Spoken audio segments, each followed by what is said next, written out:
A Bíblia também relata as ações de homens maus, homens perversos. A esses nós observamos bem de perto, para ver se não tem alguma coisa ali, parecido com algo que nós fazemos, para que nós possamos também aprender a abandonar esse mau caminho.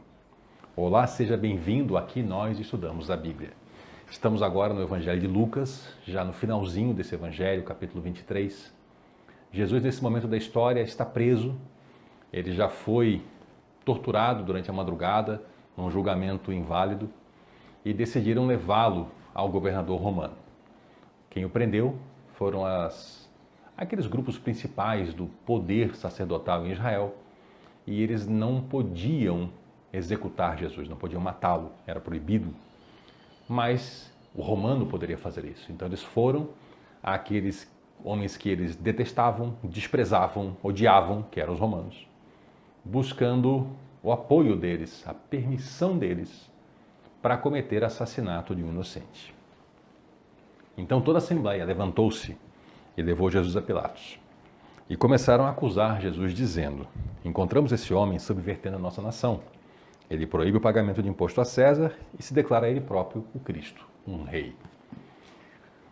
Mentira sobre mentira, mas é curioso que o que eles acusam Jesus de fazer, que ele não fez, é o que eles queriam fazer: subverter a nação e não pagar impostos a César.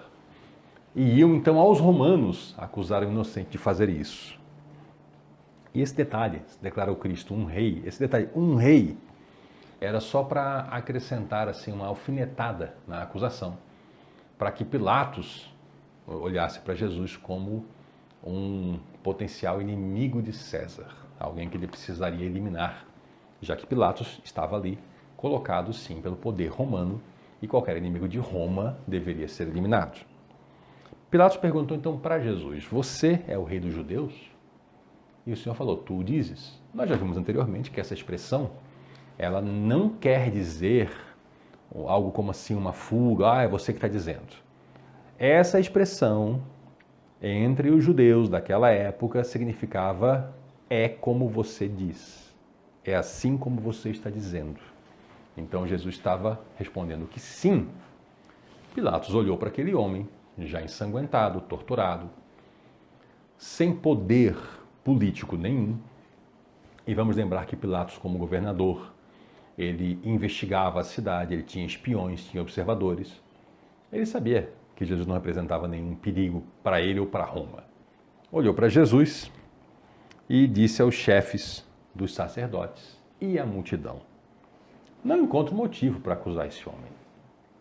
Aquela acusação de dizer que ele era um rei não era algo possível, né? Como alguém que diz que o outro, sei lá, coisas impossíveis, né?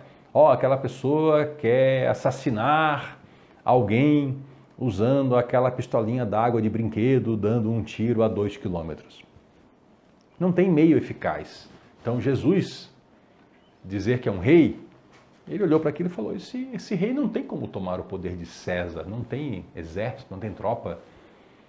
Não é o caso, não tem acusação de morte aqui. Só que eles insistiam. Ele está subvertendo o povo em toda a Judéia com esses ensinamentos. E começou na Galiléia e chegou até aqui. Subverter, né? Inverter a ordem. Colocar o que está de baixo em cima, o que está em cima coloca embaixo. Era o que eles queriam fazer com Roma. Eles queriam estar por cima de Roma. E o que Jesus subvertia, na verdade, era a ordem deles, não a ordem política. Jesus mostrava que o poder era de Deus e não deles. Jesus mostrava que ele veio para salvar as pessoas e não para explorá-las como eles faziam. Então esse era o problema que ele vinha ensinando desde a Galileia até ali. Galileia, vamos lembrar, norte de Israel, Samaria no centro, Judéia no sul, Jerusalém na Judéia. Então ele estava acusando Jesus de fazer alguma coisa, mas essa alguma coisa não era isso. O problema deles era com o ensino religioso de Jesus. E aí tentaram fazer uma acusação que era um ensino, ou melhor, uma prática política. E aí, ouvindo isso, Pilatos perguntou assim: ele é galileu? Por quê? Pilatos não governava na Galileia. Quem governava lá era Herodes. E o Herodes, naqueles dias, estava onde? Lá em Jerusalém. Herodes também foi lá. Então, ele ouvindo isso, resolveu mandar Jesus para Herodes. Quando Herodes viu Jesus, ele ficou muito alegre, porque ele queria ver Jesus há muito tempo. Herodes ele tinha um interesse assim na religião judaica, mas não um interesse legítimo, né? A gente viu, ele matou João Batista, mas gostava de ouvi-lo. Então era um interesse assim mais como quem vai ao circo, não como quem está diante do Senhor. E ele queria ver Jesus fazer milagre. Ele achava assim, isso aqui é como se fosse um mágico, né? Então eu vou interrogar ele, quem sabe ele faz alguma mágica. Encheu Jesus de perguntas, mas não teve nenhuma resposta. E aí também estavam ali os chefes dos sacerdotes e aqueles doutores da lei, né, também acusando Jesus com veemência. É Jesus em silêncio. Não tem como se defender de acusações absurdamente falsas, desprovidas de prova, e que simplesmente se insiste na acusação, insiste até conseguir uma sentença. Jesus não estava minimamente interessado nesse diálogo. Então Herodes e os seus soldados ridicularizaram Jesus, porque eles viram assim, olha, esse mágico não faz mágica. Rei não tem poder nenhum para ser rei. Então começaram a zombar dele e vestiram ele com um manto esplêndido e o mandaram a Pilatos. Esse manto fazia parte da zombaria. Então, um rei, vamos botar um manto nesse rei. Pegaram um homem pobre, que estava naquele momento sujo, ensanguentado, sozinho, bota um manto de rei nele e faz a cena ser mais trágica ainda e para eles cômica. E aí, Herodes e Pilatos, naquele momento, ou até aquele dia, eles estavam em inimizade. E aí esse episódio com Jesus fez eles se tornarem amigos. Vejam que há certas amizades que elas são criadas na maldade. Nós vemos lá nos Salmos, né, de pessoas que se associam para fazer o mal. Amigos tão chegados que têm até a mesma bolsa, a bolsa comum, onde eles guardam dinheiro. E o que eles fazem? Crimes. Aqui, um exemplo desse.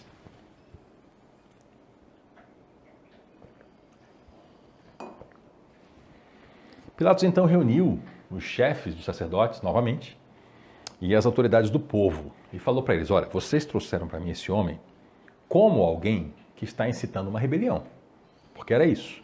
Eles pegaram Jesus, que incomodava eles com o seu ensino sobre o reino de Deus, e transformaram isso, ou melhor, mentiram, né? Para transformar isso numa acusação de uma incitação política. E levaram isso para Pilatos. Porque se fosse chegar para Pilatos e dizer assim, Pilatos, ele está ensinando que no Antigo Testamento, as passagens que falam do Messias, aí Pilatos nem tem interesse, dizer, sai daqui, eu não quero saber de religião de vocês. Então eles têm que criar uma acusação falsa de uma incitação política. Então ele falou, olha, eu examinei ele na presença de vocês e não achei nenhuma base para as acusações que fazem contra ele. Nem Herodes, porque eu mando de volta. Claro, se Herodes achasse acusação, sentenciava. Como podem ver, ele não fez nada que mereça a morte. Portanto, eu vou castigá-lo e depois soltá-lo. Veja que ele falou, o homem é inocente, então eu vou torturá-lo e soltá-lo. Um absurdo, mas um reflexo do poder sem limites. E aí Lucas acrescenta que ele era obrigado a soltar um preso durante a Páscoa. Ele já era obrigado, vamos dizer assim, pela tradição. Né? Ele fazia isso sempre, então já se esperava isso desse. Quando ele falou que ia torturar Jesus e soltar, era Páscoa. Então o pessoal já associou, não, solta Barrabás. Vai soltar alguém? Solta o Barrabás. E esse Barrabás, ele era um homem que estava preso porque ele sim organizou uma sedição, que é uma revolta, e um assassinato. Ele fez uma revolta popular e matou uma pessoa. Curioso que Barrabás, esse nome, ele é composto por duas palavras que querem dizer filho do pai. Então, Barrabás, filho do pai, foi solto no lugar do filho do pai, Jesus Cristo. Acusaram Jesus de fazer uma insurreição que ele não fez. E pediram para soltar quem fez a insurreição e, inclusive, cometeu assassinato. Jesus entregou a sua vida pelo resgate das nossas vidas. Aquele homem Barrabás tirou uma vida. E eles escolhem aquele homem, porque querem matar um inocente. Mas Pilatos queria soltar Jesus. Então ele foi novamente a eles. Mas eles continuaram gritando: crucifica-o, crucifica-o. Veja que eles não pediram só a morte, eles pediram a pior morte. João Batista, que foi morto por Herodes, foi decapitado. Um assassinato rápido e, vamos dizer assim, se é que se pode dizer isso, mais limpo. A crucificação não. A crucificação era a tortura mais bárbara que os romanos faziam, tortura seguida de morte, e era reservada para os piores criminosos. Então, eles não querem só que mate Jesus, eles querem que mate com requintes de crueldade. Por isso estão pedindo a cruz para ele. E ele falou pela terceira vez: mas por quê? Que crime esse homem cometeu? Eu não achei nele nada digno de morte. Ele ainda queria investigar, né? Vou mandar torturá-lo e depois eu vou soltá-lo. Mas eles pediam insistentemente, com muitos gritos, de uma maneira que eles prevaleceram, né? Pedindo a crucificação para Jesus. Então Pilatos resolveu fazer a vontade deles.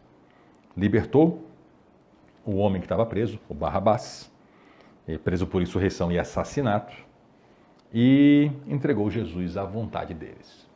Pilatos se importou mais com, vamos dizer assim, ter um dia tranquilo do que com fazer justiça. Então, para se livrar daquele povo gritando na porta dele, ele resolveu entregar um inocente que ele sabia que era inocente. Esse é que é o caso, ele sabia que era inocente. Entregar esse inocente para ser morto. Isso é curioso. Pilatos não estava enganado. Ele sabia que Jesus era inocente. Ainda assim se dispôs a torturá-lo. Não foi suficiente, deixou matarem Jesus. Nós precisamos observar nas nossas vidas, cada um para si mesmo, se nós não cometemos injustiça conscientemente. Se nós não fazemos algo de errado a alguém inocente, sabendo que estamos fazendo isso. Vamos olhar para essa história, meditar. E se fazemos isso, vamos mudar, pedir perdão a Deus e promover restauração do dano que causamos. Muito obrigado por nos acompanhar até aqui. Volte na próxima, porque aqui nós estudamos a Bíblia. Até lá.